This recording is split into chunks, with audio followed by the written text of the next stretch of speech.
filtering length and the mobile speed.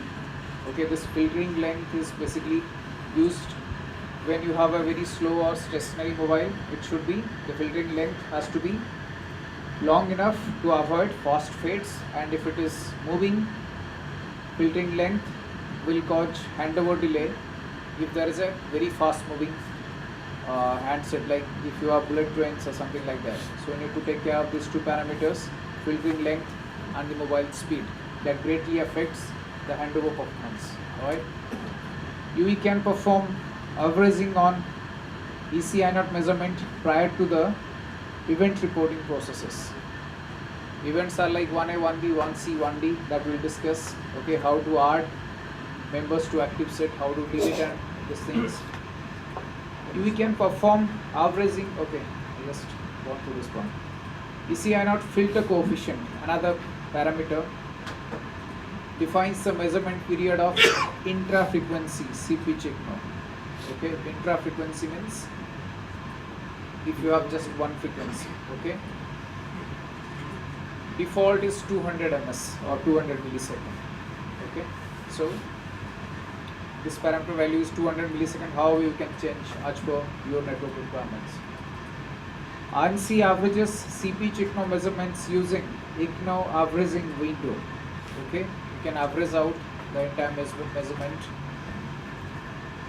Defines the number of event triggered or periodic intra-frequency measurement reported by RNC to calculate averaged CP Chikno default value 8 measurements. So it is defined by the RNC. Okay, if you have a periodic intra-frequency measurement, you can do, let's say 10 minutes, 15 minutes, 1 hour, 2 minutes, whatever time you fix an RNC, that time the UE measures the ECI not, okay, and send it to RNC. Then RNC scheduler may take a decision on the handover decisions. Handover measurement control. This is the second slide. Do you know the SIBs, SIB and MIB? In GSM, have you 2Z class, have you covered this? System information blocks, master information blocks, system information bits. What about it? Yes? No? Something? No? When we read the BCCH or the broadcast channel, we used to get this information. So in this information you have, every sieve has different data. Okay, let's say sieve 3, 4, 5, 6, 7, these are used to have the neighbor details of different bands.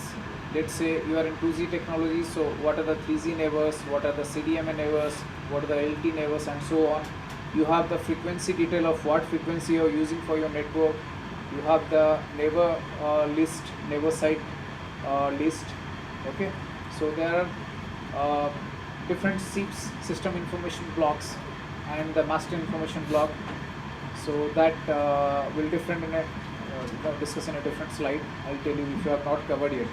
So we'll check that also. For the timing, see 11 and 12, IGNO filter coefficient, IGNO averaging window, the two parameters I just discussed here, right? So the averaging window is 8 measurements as per the periodic measurements. Okay, and the IGNO filter coefficient value is normally 200 ms. Measurement accuracy depends on speed and filter coefficient. We have already discussed, okay, in the previous slide. All right. Now